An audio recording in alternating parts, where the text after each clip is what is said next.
Fala, meus amigos, tudo bem? Hoje eu vou gravar aqui mais uma aula rápida para vocês e nessa aula eu vou fazer uma breve explicação sobre o que seria uma hérnia discal. Então, é muito comum você receber algum aluno, algum paciente com quadro ou diagnóstico de hérnia discal. Então, basicamente, antes da gente explicar o que seria a hérnia, a gente tem que relembrar o que é o disco intervertebral. Então, a gente tem a coluna vertebral, que é composta por diferentes vértebras, que são os ossos, e entre cada vértebra a gente vai ter o disco intervertebral, que serve para melhorar a congruência articular e também absorver as cargas, ou seja, absorver os choques provenientes das forças mecânicas. Então esse disco, é um disco redondo. Em volta desse disco a gente vai ter um anel e no centro desse disco a gente vai ter o núcleo. Então a gente tem um anel fibroso e o núcleo pulposo, e esse anel ele protege esse núcleo.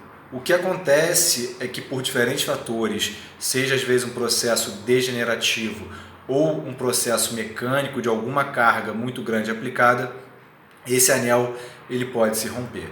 Então, se esse anel ele começa a sofrer degeneração, esse núcleo ele começa a extravasar. Então, um exemplo muito clássico, só para a gente entender o que seria essa hérnia discal, você imagina um babalu. Então, o babalu ele tem uma proteção e dentro dele a gente tem ali o recheio, que seria o núcleo. Então, se você aperta muito forte, por exemplo, esse babalu, esse núcleo vai extravasar.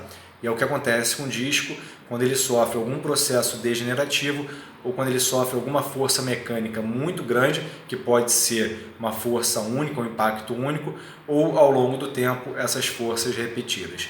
Então, quando você tem esse extravasamento desse núcleo para a parte de fora, a gente chama de hérnia. E a hérnia discal é justamente esse extravasamento do núcleo para a parte externa. E o grande problema é que muitas vezes essas hérnias elas são posteriores e acabam comprimindo a medula, e aí a gente tem aquela sensação de radiação, de queimação, às vezes no glúteo, coxa, panturrilha. Isso é sinal que você pode ter alguma raiz nervosa sendo comprimida.